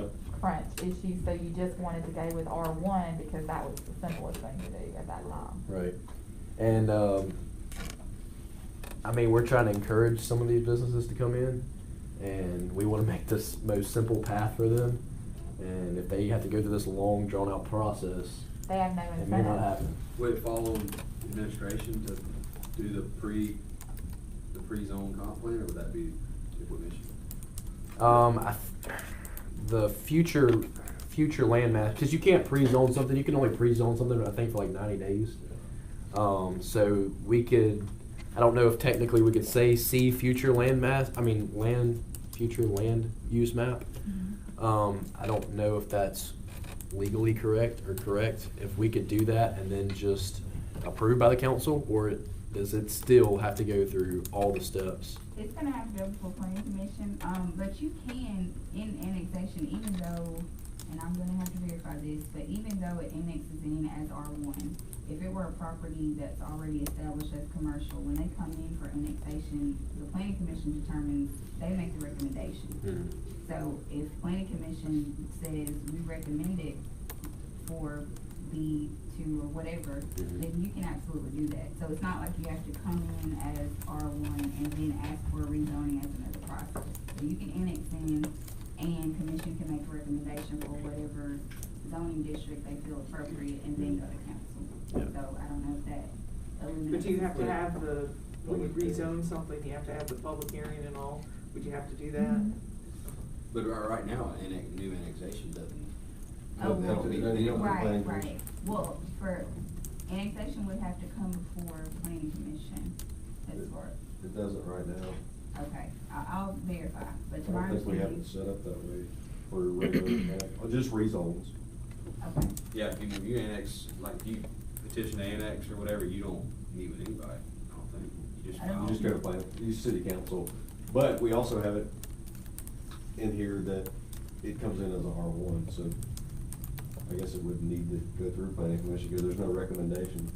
right, okay. Okay, I'm. If we're doing it wrong, we No, we no, better find When out. somebody files or tries to annex, they send an application, right? Mhm. This would be a lot of work, but could you look up each property and recommend to the council what it comes in as? They do, they go through each parcel. Yeah, So why- And all the particulars, but isn't there something on the form? Yeah. That says what they wanna be? If you propose anything other than R1. So then that would set a flag to then have to get it on the rezoning term. But we would have to change this to reflect that procedure. Yeah, but we don't wanna, I guess the idea is to avoid having to rezone. If we go ahead and set it up to where we look, a newly annexed property, we look at that property on the future land use, it would automatically go to that zone, rather than having to come in as R1 and then be rezoned and go through all that process. Well, does it all have to come in as one thing? I mean, can we change what this says and kind of say, okay, when you petition to annex, and in the form, if you recommend it, B1, then that comes before the commission if you have to change it. Is there a And way if you have to to? change it, it's on you. But do you have to have a public hearing Right. then only? Cause we don't have public hearings on annexation. But you're not rezoning, But if because you you don't do- have a zone to begin with, you're Right. annexing. That way, if you do But wanna everything's rezone. coming in at R1. That's and what I'm they saying, we would wanna have to be redo equal. this to reflect what we actually want to have happen. Well, is And there a not default everything come if in you don't- as R1. Is there a way that we could put it in there to, when they annex in, that they would automatically be what the person next to them is? So if Or they're what in a they currently business are, district, current yeah, use. if they're in a business district, then they would then be business or be zoned that? Is there a way for us to do that? And then if there was property on each side that was different, that would be the cases that we would have to look at, is Yeah, which because one that they which would way? do. That's why we were trying to tie it to that future land use, because we'd have all that pre-zoned. And the code says, the Alabama code says you can have a future land use map, and use that to determine what something comes in. But you can't use current use? It doesn't say you can't. I'm talking about in the zoning ordinance, you can't use current use to determine how Not something according that's to our, annexed no, into. just according to our, it has to go R1, according to our zoning ordinance. That's what Yeah, I'm so saying. we're talking about changing the ordinance. Yeah, you can change it. I'm sorry, isn't that what we talking about doing, is changing? Yeah, but you said in our current ordinance. Yeah, so if we change it. If we change our current ordinance to Right. say current use when they annex in, Yeah. is that not legal? I don't think that it's not legal. I don't think there's- I don't think it specifies. Then that would keep us from having to change it, and having to go through the rezone and everything, especially what Yeah. I'm saying. Well, But I don't know. But what if, what the if, current, what if it's vacant? Vacant, and yeah, they what if don't it's- know there's what no they wanna current do? use? Okay, They but would we're, do what's beside them. but what y'all are talking about is where you're seeing the problem is coaxing businesses, because the city of Semmes wants tax revenue, okay? So you're trying to coax businesses to petition the city to annex in. Is that correct? Okay. Sure. So, whether if it's a raw piece of property, why does the city care whether or not they petition to come in or not? All right, Mr. Lowry. future? Yeah, It it's looks still like ga- it's a future place that a business. Business, so, okay, okay. But why not just do the land use map? That's what we expect it to be anyway. Why not go with that? And then if they do their application, And it's not, they sorry. know what they're deemed as on the future land use. We could share that with them. And And I how, think how what far she out does- can you pre-zone? 90 days. No, not pre-zone. It would be Future land pre-zone. use Be is future indefinite. land Yeah. use. Future land, Yeah. no, but I mean, how far out, property-wise? PJ, I think PJ as far as you can. Okay, well, that's what I'm asking.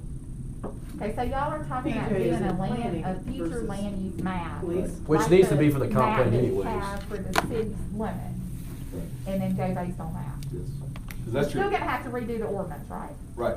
Gotcha. Yeah, it'll be basically say, What's it? according to the future. I gotcha. Oh, land use yeah, map. okay. Not to muddy anymore, one last question. If somebody's on the land use map as B1, but they want to be something else, I think what Ms. Helen's asking is, would they have to have a public hearing to go against that? I think so. I would think so. And, If we and wrote you're it. calling it land use map, so, but you're saying no pre-zoning, pre-zoning only goes for 90 days, so why is pre-zoning up there? It should say land use map. That's Jeffrey's fault, yeah. I kept using the term pre-zone, but you can't pre-zone something more than 90 days. Well, you're trying to communicate what actually goes on, and you're calling it something else. I Yeah. gotcha. Would we have to come up with the future land use map? Mhm. and commit? Yeah, we kinda have one Yeah. that Tyler and I, or all of us worked on. What we did is basically when we did our zoning map, we pushed it out to the PJ. You remember when we sat down with Leslie Robert? We pushed it out to the PJ anyway, so we know as we grow what it would be. So we that's kinda not have that much one. work to No, get that no. stuff. I've already got one made up. It's just saved just to have it for future, well, if it is approved or whatever. Already So So coded about your to say in. future land use map should have been part of your previous comprehensive plan. Yeah. Okay, so that's what you have to go by currently, and then there will be a new one with this new comp plan. Yeah. This will be with the new one. yeah. Right, so you're saying that you're already working on something for Yeah. the new, So- okay, Right. gotcha. So So are if you- it has to be in the, sorry. I think to say, I'm sure If it you're has going to the be in same your comp place. plan and we got whatever in the Do we have that I in have no idea the if we current have comp future plan that land. was done in 2013? Then I've what seen- happens between now and when we adopt the I need to look and future see. one? So we potentially have 8 months or whatever long, but, To my understanding, anything that comes in now has to go by what's existing, yeah. and then afterwards, once. So what If you're we talking change it. about will actually not take effect.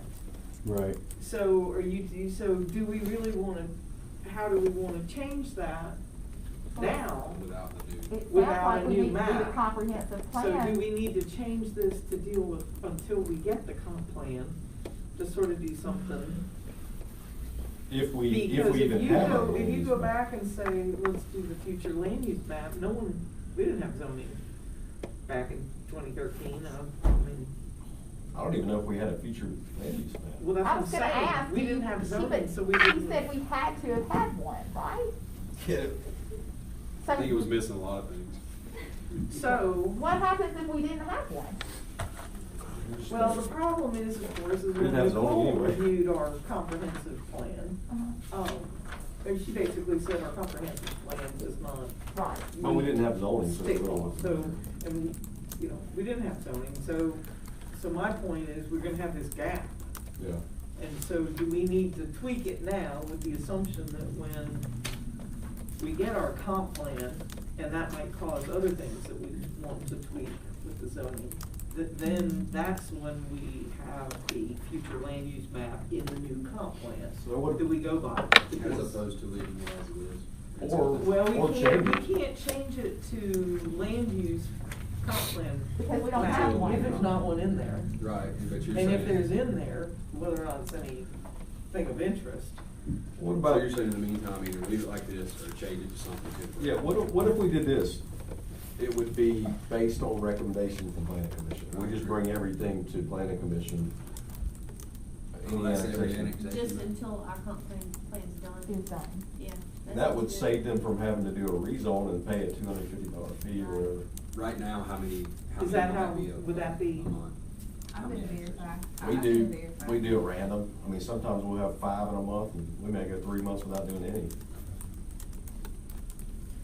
But we need to, check I'm and make gonna sure that we verify. can do it that way. Verify that. Okay. If that's allowable, but yeah. Okay. In terms of the process. Just Yeah, until. we, I get the mean, comp plan. yeah, I mean, last council meetings, for the one before we We had had like 6, 6, Yeah. I think it was 6. Yeah. And then also note, your future land use plan is not gonna be zoning, it's gonna be land use. Right. Right, so you're looking at polygons of, this would be commercial or industrial or residential areas. So you may not capture, you're gonna capture areas in general, so just. Not specific property. Not necessarily properties. Now, your I think future you land. can though, can't you? You can, yes. you Ours can. does. Right. The one we're working on actually gets specific to all the way down to the lots. Okay. Right, but what was done in 2013? Now, who knows?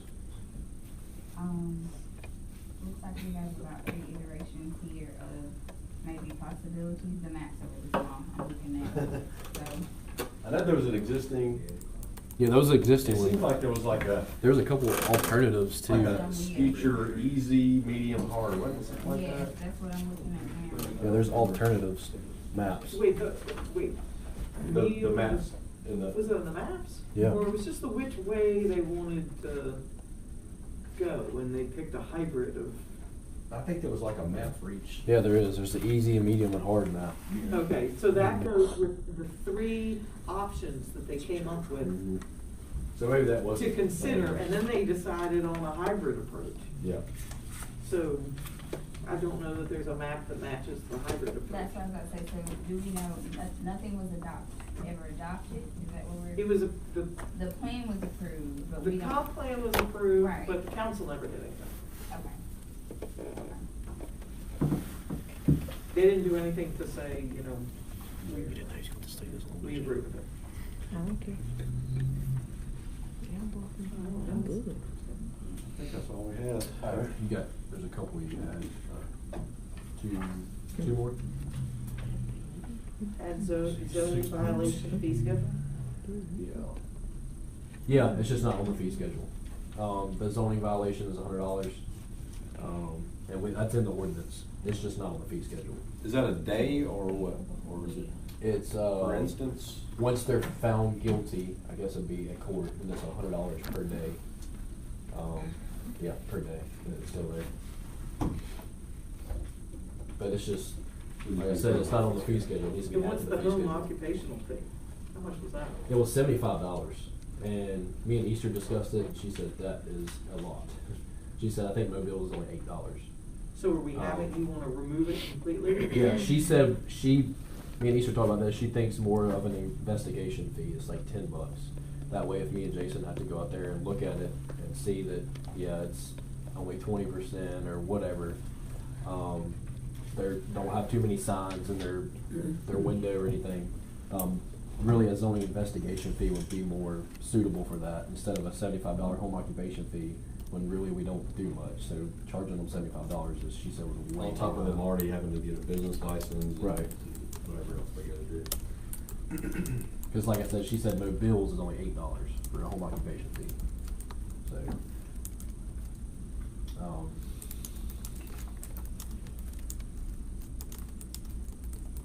It just seems like a fee for, seemed like it was just too high. oh yeah. She's- And we didn't know that prior to doing Right, this. because We've I never think I done it. looked at Sarah Lands or Baymanet's, one of those, and theirs was $75, and I'm like, wow. And that may be where we got it from. Yeah. Were we gonna go into the notes under Jason's? Yeah, I'm gonna do those real quick, and we'll be time to get them Why don't you in. have to lean on me? Just so we can know. He has a whole These are file. Yeah. He's got Jason's line, you know? Yeah. He But did I such a wonder good if I job, he saw covered that. all mine. It's like it was in your plans before. Yeah. Alright. 6.2? The mobile home one. Oh, okay, well, just after 12? No, 6.2, wasn't it? 6.2 6.2. individual 6.2. recreation vehicles.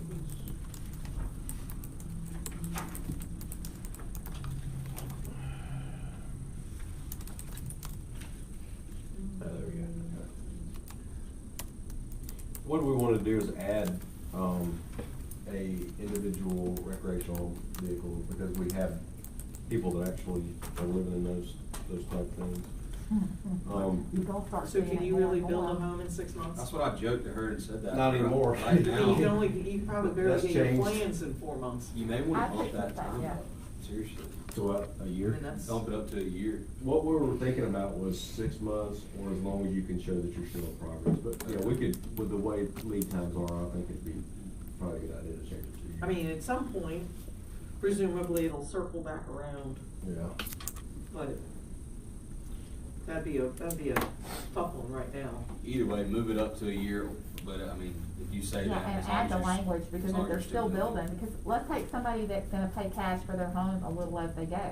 Yeah. That lag time's gonna be longer than if you're borrowing from a bank and gonna be able to build. I think we could put something as long as there's substantial action going on, or, Right. within a year. Maybe permits are being pulled within 6 months or Yeah. 3 months or. But we can add something like that. Okay.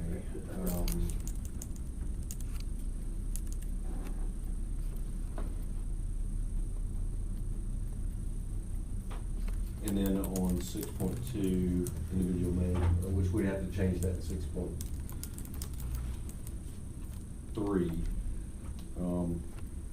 that individual manufactured homes or mobile homes will be allowed only in districts RA and R4, because we don't have that anywhere. Did we write anything else in there? I don't have my notes. No, that was it.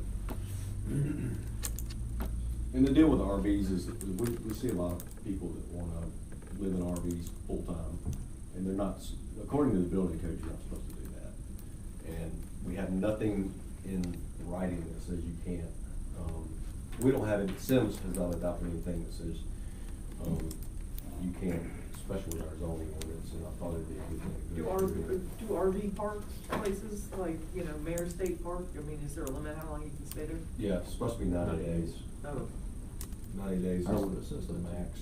I mean, I know some people that, Move you know, spots. sold their house and, you know, they're like a photographer, so Move they around. travel around or whatever, but they were down there for a long time. We got people that wanna, you know, buy a half-acre lot and pop a RV on it and live there forever, and, it's just, Yeah. it doesn't meet the wind codes and all that stuff, so we have to put a stop to that. If this will go, when this goes into place, if they move the travel trailer, does that then Start it all over? kick them out from being able to do that again? Can you say it again? They're like grandfathered. I would think so, They're already they would lose grandfathered. their grandfather status, but really, it's a building code issue that it shouldn't be anyway, but you can't just shut somebody's, you know, kick them off their property, but, I know, I think this is back over, maybe on where the birds live on that road, they have like 8 different power poles with these little RV trailers. I forget the name. Is that an RV park? Quote, RV travel. We don't wanna go there, do we? Well, I'm just saying, I would love if that dried up at some point, but I Yeah. think most everyone would, but I'm just asking. If they move it, yeah, if they move it, it would no longer be grandfathered in. The problem is, it's hard to catch them unless the power's turned off, you know? We don't, it's hard to have any leverage on them unless they need you.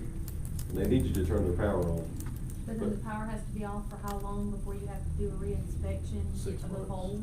Yeah, so it's So 6 months. basically, they would have to be gone from that area for 6 months before they would have to come back to you and say, hey, we're gonna determine it.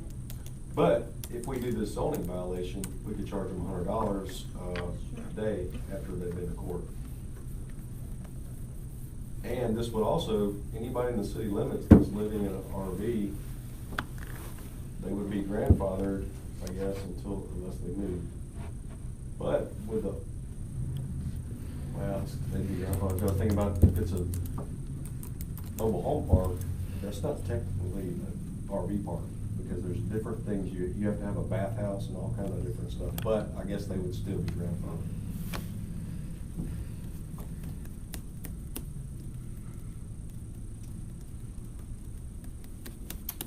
Pretty much it. What's the last note, where a B zone adjoins a residential subdivisions, should be B1 instead of B2? Oh, yeah. Moffett Road. This came up with the storage facility, and, we were looking at the different, definitions of B1 and B2. And, a lot of the properties on Moffett Road are B2, right? Yeah. The red, the B2. And, we were thinking that maybe the places, and B2 is more of a heavy commercial, could be louder and things like that. We were thinking if everything that's adjoining a subdivision development or a neighborhood or something like that, be B1 instead, because it's more geared towards, you know, your local type stuff. And, I don't know, it just makes more sense, you know? You would probably have less problem from the neighborhoods if you have Yeah. a local business rather than having a, Where is that in the ordinance? What are you talking about? You talking about just the map? Just the map? yeah, I was talking about changing that. Oh, okay. But the definitions of B1 and B2 that talks about those. But you're talking about only on Moffett Road. Like, can you give me an example? Well, that's one, Moffett Road would be one example, but, I guess No, I any. mean, can you give me a specific piece of property and give me an example? Yeah, Storage yeah. unit. Let's just say, we'll just use that one for example, what road was that on? Camellia and Kensington. Amelia Okay. Place. Camellia and Kensington, right there on Moffett Road. Mhm. So that would be a B1 instead of a B2. B2 right now, anything can move in there, heavy commercial use, and that neighborhood's right there behind them, so they would have more problem with noise or traffic and stuff like that. If it was already zone B1, then it'd be limited on what kind of commercial could go in there. So would we have to, since it's already been adopted, would we have to rezone every property? I don't know if you'd have to rezone, if you'd have to do it individually, or if you could do it with one map change, you know? Like say there was, let's just say 20 properties, Mhm. that we wanted to change from B2 to B1. I would have to look into that because, I mean, if they're owned, I mean, Separately. yeah, they're separately owned, so So you'd you're have to talking do- about rezoning someone else's property currently, I don't know. Well, that might be something that we can't do. It was just a thought. I mean, you can capture it in your future land use plan, so anything new can kind of follow what you're talking about, but I don't know if there's a way that you can kind of rezone an existing, you know, Okay. property, especially if the owner's like, no, I like B2, you know? Yeah. Yeah, that makes sense. Strike that one. That was what I couldn't follow what you were saying, cause I'm like. wait a How would you minute, do it? Yeah. I So I guess didn't you could do it. articulate that well, but. So you could do it with a future land Yeah, use. you can capture it in there, yeah. But, you know, that's one of the things we wasn't really sure about when we were working on the map. And looking back on it, I wish we would've. The map needed a lot more time, Yeah. but we didn't have it, so you did the best you could, you know? There's a lesson to be learned, and maybe we'll do better on the next one. Well, God, I mean, there's things, we find things all the time that Oh, we yeah. try to write everything down, but, you know, you can't please everybody, you can't make every But in Mobile, scenario they can't work. amend theirs. What's that? For Mobile, they can't come to an agreement on amending their, their zoning ordinance. Yeah. After month, it was several years worth of work. Did I And then hear, they wouldn't agree. speaking of that, did I hear that Mobile's working on their comp plan? I thought I saw that in the news. They'd started working on They their are. comp plan. Rookies. I was like, yeah, they found out we did it. Copycat. Yeah, but like I said, some of these are ideas we were throwing out there, trying to get your feedback on it. And you can shoot me an email, discuss it with me, or any ideas. We'll talk about it next meeting too. So yeah, All right. give me your feedback and input. Well, thank you for all y'all's hard work with that. It's not easy, but I'm so glad y'all are mindful of the things that you're hearing, so we can kind of make it easier going forward. And keeping that road list. Yeah. So we can do it at one time, so we'll have enough. Well, do I have any motions? Second. We are adjourned at 7:01.